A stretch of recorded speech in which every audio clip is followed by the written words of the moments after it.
O assunto que me coube hoje é glaucoma secundário uveíte e glaucoma cortisônico. Então, definição do glaucoma nas uveites é uma neuropatia óptica progressiva associada às alterações típicas do nervo óptico e do campo visual e, nesse caso, secundário a uma inflamação ocular denominada uveíte. É claro que nem sempre você vai esperar que as alterações do nervo óptico ocorram para iniciar o tratamento no caso do paciente ter uma hipertensão ocular considerável. Muito bem. A incidência, dessa doença é variável e ela também guarda correlação com o aspecto anatômico da localização da uveíte. Um estudo aqui que eu trouxe para exemplo para vocês, o estudo do Panek, publicado no British Journal, ele mostra que em 100 pacientes, ele detectou 12% de acometimento de glaucoma naqueles em que a doença tinha menos de 3 meses de duração. Quando a uveíte se tornava crônica e evoluía para um tempo maior do que 3 meses, esse número aumentou substancialmente para 27%. Então, ficar atento naqueles casos de uveíte mais prolongada, a possibilidade de 1/3 dos pacientes estarem acometidos. No Brasil, diferentemente dos países da Europa e outras localizações, nós temos aqui uma concentração maior de uveites posteriores, fundamentalmente pela toxoplasmose, Aqui você observa que as uveites posteriores, neste estudo aqui, representou 60%. E as uveites anteriores, 27% na população brasileira, 7,1% as intermediárias e as difusas, 6,4%. As posteriores puras, elas têm uma propensão menor a desencadear uveíte, porque acomete menos o segmento anterior do olho, um menor acometimento do segmento anterior do olho, e, consequentemente, o trabeculado, que é a área onde tem a drenagem do humor aquoso, fica livre e você não tem uma possibilidade tão alta de acometimento. Mas nas anteriores, nas intermediárias e, claro, nas difusas, que incluem também as uveites anteriores e intermediárias, a possibilidade já é maior. Então, ficar atento ao aspecto anatômico para ter o cuidado de ver se aquele caso evolui para hipertensão ocular ou glaucoma. É importante entender que, numa fase inicial, a inflamação do corpo ciliar pode levar a uma diminuição da produção do humor aquoso. Então, você pode ter uma hipotonia inicial, uma diminuição da pressão intraocular, mas quando o quadro vai se tornando mais evidente, com maior celularidade, entupimento do trabeculado, você pode ter o desenvolvimento do aumento da pressão intraocular nesses pacientes. Muito bem, esse aqui é um estudo. Quando eu estava estudando, fazendo meu pós-doutorado lá no Canadá, a gente foi fazer um estudo junto com o pessoal da uveíte e nas coroidites multifocais com panuveíte, a gente observou mais ou menos 11% do desenvolvimento de glaucoma nesses pacientes. Então, essa associação ela existe e você deve tomar muito cuidado. Importante também entender a fisiopatogenia. Você pode ter o desenvolvimento da hipertensão ocular evoluindo para um glaucoma nos pacientes mesmo com ângulo aberto, e o que originaria esse aumento da pressão intraocular? A obstrução da malha trabecular pela celularidade, debris inflamatórios, proteínas, ou mesmo a trabeculite, a inflamação do trabeculado com edema e, consequentemente, dificuldade da drenagem daquele humor aquoso. E você pode também ter o ângulo fechado, por sinéquia anterior periférica, o bloqueio pupilar levando a íris em bombê e um fechamento do ângulo ou aposicional ou mesmo sinequial, e os casos de rotação anterior do corpo ciliar por inflamação com o bloqueio ciliar que leva a drenagem do humor aquoso para a região do corpo vítreo e, com isso, o deslocamento de todo o diafragma iridocristalinando, e você tem aquele bloqueio com que o aumento da pressão intraocular decorre desse fechamento angular secundário a um mau direcionamento do humor aquoso. Então, aqui um caso de íris em bombê, que você observa a câmara anterior profunda, a íris convexa. Na área central você tem a aderência da íris em 360 graus e a íris, por ser distensível, ela se projeta anteriormente e fecha o ângulo. Se persistir por muito tempo, isso pode levar a uma sinéquia e aí com isso nem a abertura com a iridotomia você teria um tratamento eficaz. Isso a gente vai mostrar mais à frente. E tem o caso que eu citei do bloqueio ciliar, em que você tem um edema inflamatório do corpo ciliar, ele se desloca anteriormente, faz um contato com o cristalino, o moracoso sequer consegue chegar à câmara posterior, ele é drenado para a cavidade vítrea, o vítreo, com aquela quantidade de líquido, empurra o cristalino e você tem toda a perda da câmara anterior e, consequentemente, também o fechamento do ângulo da câmara anterior. Então, são mecanismos diferentes. Aqui, para ilustrar melhor esse vídeo, nós temos então aqui a produção do moracoso pelo corpo ciliar, ele ganha a câmara posterior, atravessa a área de contato entre a íris e o cristalino, ganha a câmara anterior e é drenado através do trabeculado, a via convencional, ou pela via úveo-escleral. Então, o primeiro ponto de resistência à drenagem do moracoso dentro da sua fisiologia seria um contato entre o corpo ciliar e o cristalino, e aí o moracoso não conseguiria ganhar a câmara anterior, iria para a cavidade vítrea e deslocaria todo o diafragma iridocristaliniano com perda da câmara anterior e o fechamento do ângulo. Um outro ponto de resistência para o caminho natural do moracoso seria aqui na pupila. E aí você teria um bloqueio pupilar por sinéquia, no caso aqui do glaucoma secundário à inflamação ocular. O moracoso não conseguiria ganhar a câmara anterior, ele criaria uma pressão na câmara posterior. A íris é distensível, então a íris ela teria esse deslocamento anterior com o fechamento do ângulo. Então, um bloqueio pupilar levando a um bloqueio angular.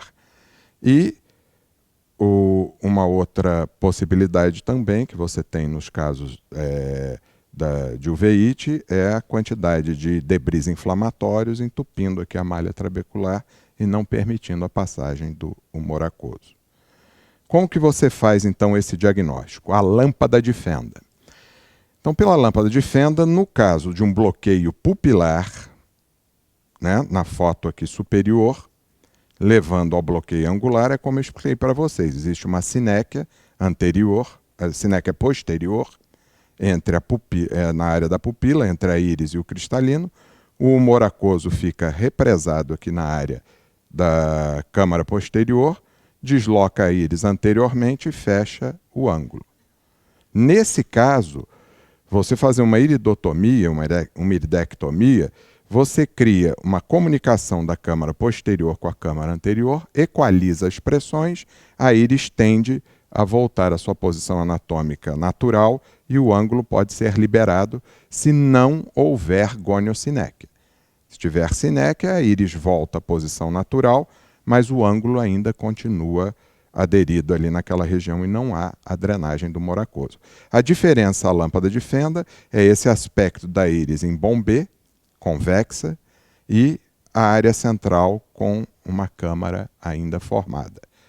Já no caso do bloqueio ciliar que eu comentei com vocês, em que o corpo ciliar faz um contato com o cristalino, o moracoso é drenado aqui para a cavidade vítrea e empurra todo o diafragma iridocristaliniano, e aí você não tem a câmara anterior formada na área central. A iridectomia, nesse caso, não é efetiva, porque o moracoso não está localizado na câmara posterior, ele está localizado na cavidade vítrea. Está claro isso? Então, pela lâmpada de Fenda é possível, mesmo sem o BM, você inferir o que pode estar acontecendo na parte posterior do olho, e o tratamento tem abordagens diferentes, né? Então, aqui um caso, olha, em que você observa pela UBM, você não consegue ver, nesse caso, a câmara pequena, a câmara anterior pequena, e o velamento aqui do sulco ciliar, em que o corpo ciliar está deslocado anteriormente. Já depois de atropinizado o olho, em que há um relaxamento da musculatura do corpo ciliar e você tem um reposicionamento, uma melhoria da amplitude da câmara anterior. E observem aqui que o sulco ciliar ele já não está mais velado, ele apresenta uma abertura desse sulco ciliar. Também é importante, quando você está diante de um quadro de glaucoma secundário à uveíte, observar na gonioscopia, através de identação, se existe um bloqueio angular aposicional, ou seja, se existe apenas um contato da íris com o ângulo, ou se é um contato sinequial, se ele está aderido à íris. Por que isso? Porque se houver um contato sinequial maior do que 180 graus, a probabilidade da iridotomia não funcionar é muito grande, porque você vai reposicionar a íris, equalizando a pressão da câmara posterior com a anterior, mas o ângulo você não vai conseguir liberar, porque ele está aderido. Então você deve fazer uma gonioscopia, que é chamada gonioscopia de identação. Ela tem uma área de contato pequena. Essa gonioscopia você comprime, ela cria uma pressão na câmara anterior e desloca a íris posteriormente. Você vai criar uma pressão maior que a pressão interna do olho. E aí você consegue deslocar a íris. Se você observar, como aqui no lado esquerdo dessa segunda imagem, aqui havia um contato aposicional. Então, liberou o ângulo, você consegue observar as estruturas do ângulo. Se houver sinéquia, você cria pressão e o ângulo continua ocluído. Muito bem. Muito atento a esses tipos de uveíte que eu vou passar a vocês, que são aquelas que cursam com aumento da pressão ocular numa frequência alta. Ceratuveíte herpética. Não é a ceratite herpética, é a ceratuveíte herpética. Crise glaucomatociclítica, muitas vezes passa desapercebido, porque dá uma certa injeção ocular, o colega examina, fica com medo de fazer uma tonometria, porque imagina que aquilo seja uma conjuntivite, e é um aumento da pressão ocular, que ocorre normalmente unilateral, e ela tem um curto prazo, né, tem uma autorresolução num prazo de 1 a 2 semanas. Muitas vezes o paciente tem relatos de que teve dor ocular, que viu a difração da luz com arco-íris em outras ocasiões, e quando você vai medir a pressão ocular, você observa que ela está muito alta. Ela cursa com pressões muito altas, você pode tratar e evitar com que tenha alguma lesão mais avançada. Ciclite heterocrômica de Fuchs, artrite reumatoide juvenil, e aqui é importante lembrar também que as próprias esclerites e episclerites, em 10%, mais ou menos 10% dos casos, cursam com aumento da pressão ocular considerável. Muito bem, tratamento clínico. É importante aqui lembrar para os senhores que a uveíte ela pode ser induzida pela própria droga para o tratamento do glaucoma. Então, o próprio princípio ativo pode causar uma inflamação intraocular. E aqui eu trouxe alguns dados da literatura. Metipranolol, um beta-bloqueador, relato de uveíte granulomatosa. Muitos desses estudos, eles suspeitavam do beta-bloqueador, suspendiam a droga, a uveíte recrudescia, eles retornavam com a medicação, porque não tinham ainda certeza que era ela que tinha causado a uveíte, e quando retornava, a uveíte retornava. Então, o que comprovava que realmente a própria medicação causava esse tipo de inflamação intraocular. Uveíte por brimonidina, aqui novamente outro estudo relatando uveíte por brimonidina, uveíte não granulomatosa associada a bimatoprosta, que é uma prostaglandina, novamente aqui outro relato por bimatoprosta, associada a travoprosta, associado também a travoprosta e latanoprosta. Então, prostaglandinas e os alfa-2 agonistas adrenérgicos também podem causar inflamação intraocular, você tem que estar atento a isso.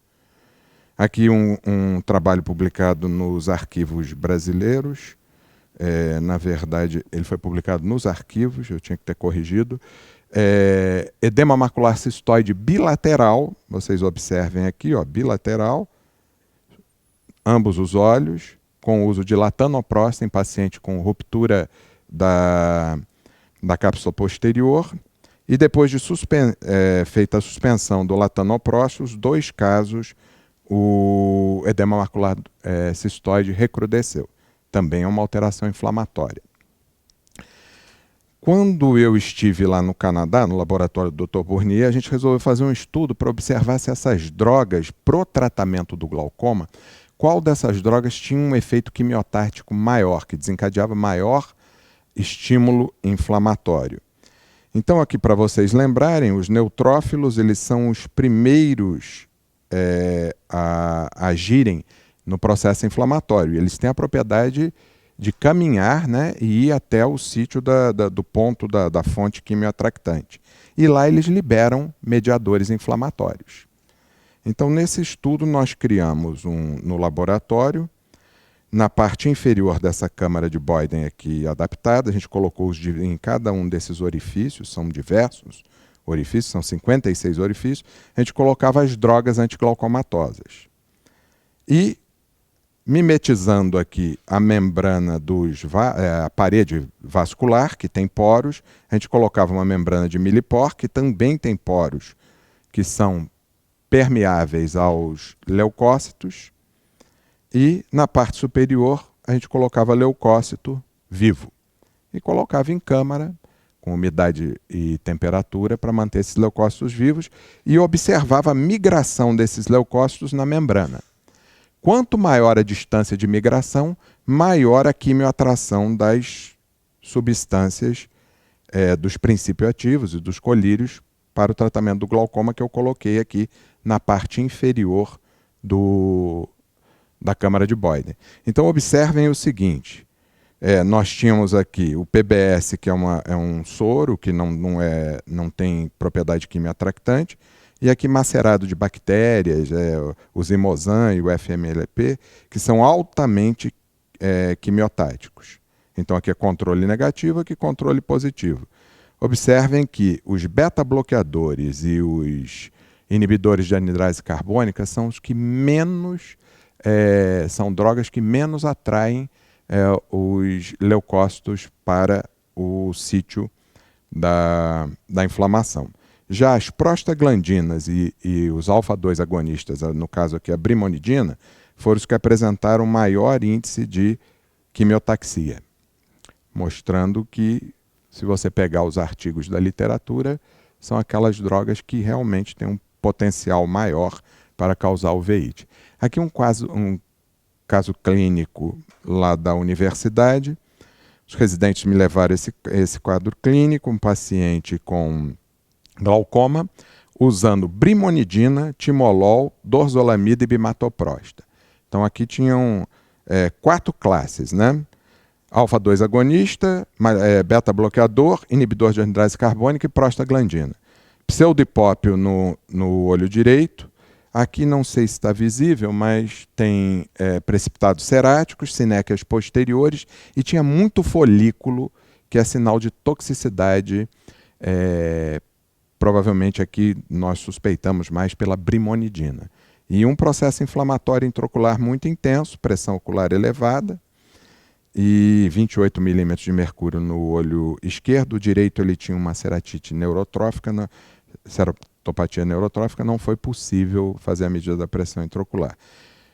Todos os exames para uveíte deram negativos, a exceção de IgG para toxoplasmose, que é muito frequente se você fizer, então a gente não valorizou. A gente iniciou corticoide tópico, de 4 em 4 horas, isso aí tem que ser usado por curto período de tempo, e principalmente em paciente com glaucoma.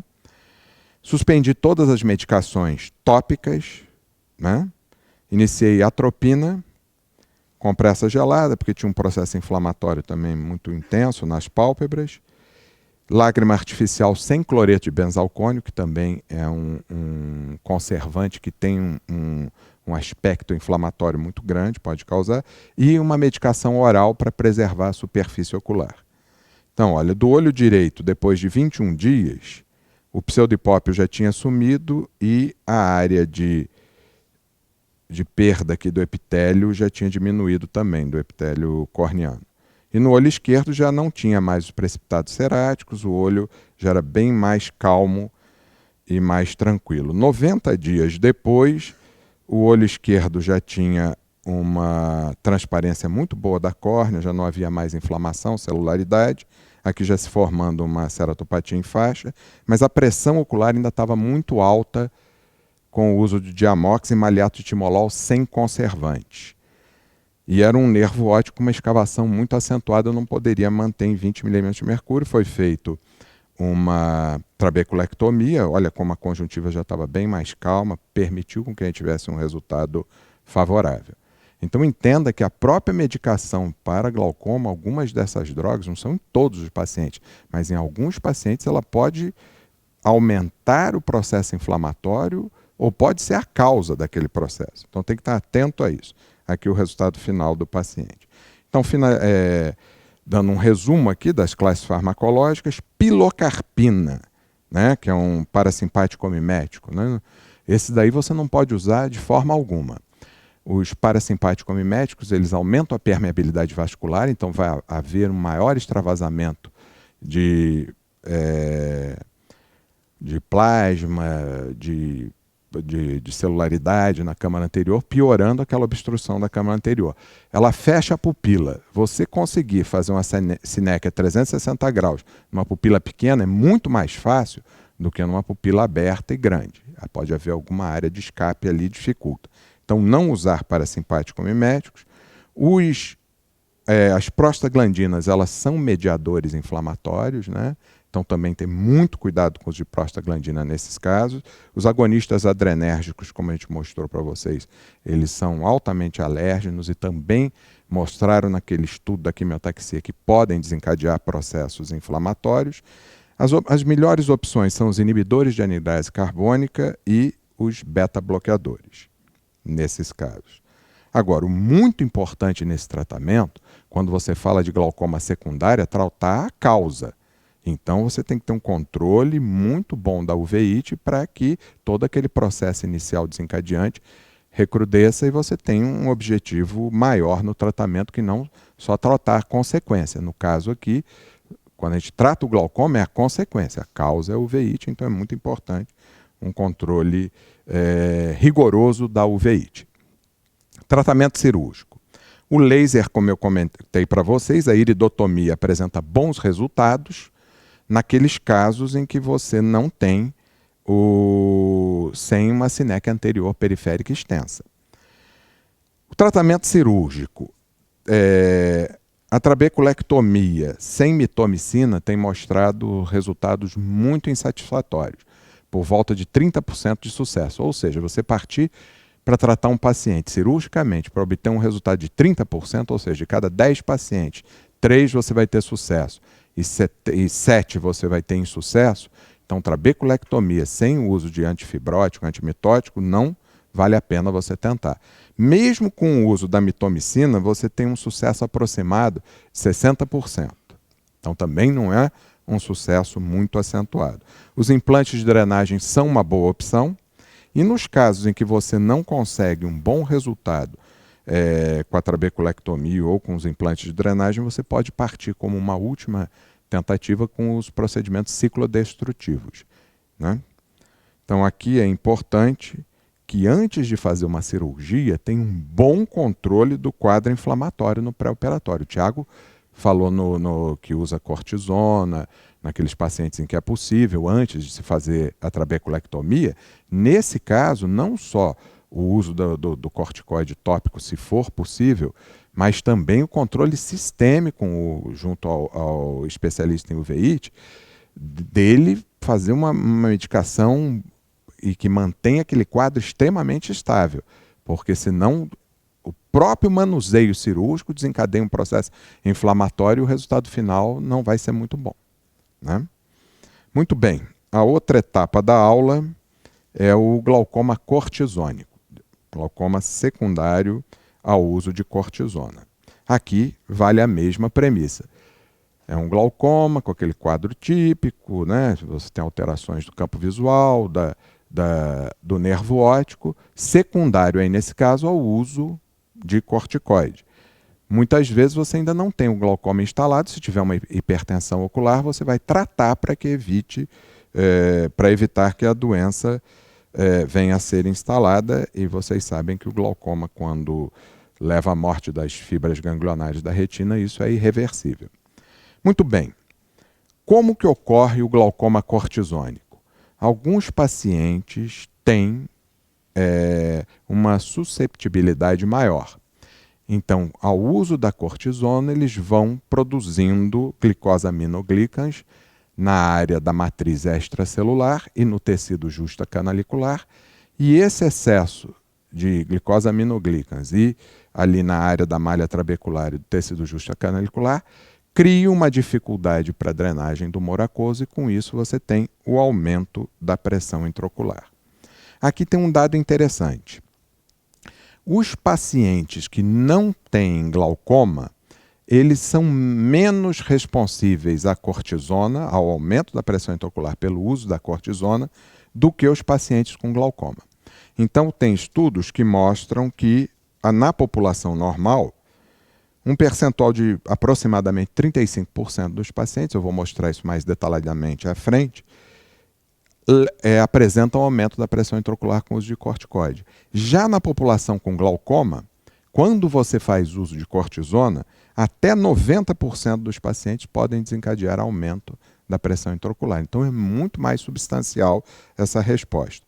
Um dado também importante que vocês devem tomar muito cuidado é que as crianças são mais responsivas ao aumento da pressão intraocular com uso de cortisona do que os adultos. Então, muito cuidado ao prescrever antibiótico associado à cortisona. Pediatra às vezes gosta de prescrever antibiótico associado à cortisona e esquece de escrever na receita por 5 dias, por 7 dias. E os casos de glaucoma pseudocongênito cortisona que eu recebi no consultório, muitas das vezes a mãe relatou: não, o médico, às vezes até o oftalmologista, passou esse colírio, o olhinho ficava claro, eu continuei usando por meses. E aí desencadeou. Então, no adulto, na era da judicialização da medicina, não esqueçam de escrever o tempo, porque se aí o indivíduo fez o uso inapropriado por um longo período de tempo, você está documentado ali que a tua orientação foi para que se fizesse por um curto período de tempo. Então isso é muito frequente. Os casos que a gente pega de complicação, normalmente é por uso longo e inadvertido por parte do paciente. A triancinolona, ela pode ser usada intravítrea, subtenoniana, e em média 30% dos pacientes desencadeiam picos hipertensivos pelo uso dessa medicação. Os corticoides, pelo uso tópico, desencadeiam um aumento da pressão intraocular com mais frequência do que o uso sistêmico. O sistêmico causa mais catarata e o tópico não quer dizer que o sistêmico também não leve ao aumento da pressão intraocular, mas é muito mais frequente com o uso tópico. E até relatos de uso de corticoide inalável por longo prazo também pode causar problema de aumento da pressão intraocular, levando a glaucoma em estágios muito avançados. Então, como que você previne isso tudo? Primeiro, corticoide com indicação, que nem eu comentei para vocês, com indicação correta e por tempo limitado. Não pode se usar cortisona de maneira indiscriminada e por tempo longo, né? A não ser que seja absolutamente inevitável, né? A necessidade. E também o monitoramento. Prescreveu, tem que estar monitorando a pressão. Porque a gente vai mostrar mais à frente para vocês, alguns indivíduos podem desencadear pico pressório com poucos dias de uso, outros vão desencadear o pico pressório após meses ao estarem em uso. E se você não monitorar, você pensa que aquilo está tudo bem e quando vai ver a coisa já está desandada. Como saber? A melhor forma é parar a cortisona e ver se a pressão caiu. Se é realmente... O paciente tem uma uveíte, está com a pressão lá no alto, usando muito cortisona, você, se for possível, se ele puder usar um imunossupressor ou tiver outra opção, você interrompe, observa se a pressão caiu. Ou usa no olho contralateral e observa se naquele outro olho aumentou ou não a pressão. São formas de você saber. Aquilo que eu comentei para vocês, pacientes normais, o aumento foi leve, ou seja, menor que 6 milímetros de mercúrio, pelo estudo do Amarly, ou do Becker, menor que 20 milímetros de mercúrio. A grande maioria dos normais faz aumento leve. E os pacientes com glaucoma a maioria faz aumento da pressão intraocular muito alta, chegando até aqueles 90% que eu conversei com vocês. Maior que 16 milímetros de mercúrio ou maior que 32 pelo estudo do Becker. Tá claro isso? Então, cuidado com o paciente que já é glaucomatoso e faz uma uveíte, ou num pós-operatório de catarata, ou num pós-operatório de alguma cirurgia que você precisa entrar com cortisona em tempo longo e grande quantidade. Qual o tempo para aumento da pressão intraocular? Então, vendo aqueles estudos, classicamente entre 3 a 6 semanas. Todos os pacientes se enquadram nessa característica? Claro que não. Então, ó, 20% nos estudos, em pacientes normais, aproximadamente 20% foi ao final da primeira semana. Agora, nos que tinham glaucoma primário de ângulo aberto, depois de 2 semanas, 50% tinha mais de 15 milímetros de mercúrio de aumento, o que é um aumento considerável e muitas das vezes suficiente para causar danos ao nervo óptico. Agora, veja bem, nesses estudos, alguns pacientes foram em 3 a 5 dias. E você não sabe se aquele teu paciente ele se enquadra na média ou se ele está fora daquela média. E ele é um indivíduo e você está cuidando dele. Então tem que tomar cuidado. E nem por isso você vai ficar tranquilo, se ele está usando há 3 meses e não aumentou a pressão ocular, porque alguns levaram mais de 6 meses para dar um pico acentuado da pressão intraocular. Então, monitoramento constante, não pode relaxar. Então, finalizando, como tratar? Primeiramente, suspender a cortisona, ou existem relatos que tem que se fazer vitrectomia para remover a triancinolona intravítrea, ou mesmo abrir a conjuntiva, quando é feita injeção de corticoide de depósito subtenoniano, tem relatos de casos que foi necessário remover, porque aquilo tem uma ação muito longa, né, corticoide de depósito. E o tratamento? O tratamento clínico é sempre a primeira escolha nesses casos. Não resolveu, trabeculoplastia com laser tem resultado muito limitado, não funciona. Tratamento cirúrgico, adultos, trabeculectomia é a técnica de escolha. E no pseudocongênito, existe um estudo muito interessante do grupo do professor Nassim Calisto, que ele estudou 33 pacientes. Desses 33 de pseudocongênito cortisônico, 4 resolveram com tratamento clínico. Os outros 29 foi necessário cirurgia e no relato desses casos, os 29 resolveram muito bem com trabeculotomia, que é uma técnica feita para abrir o ângulo que também é usada no glaucoma congênito primário. Então, basicamente, eram essas considerações. Muito obrigado.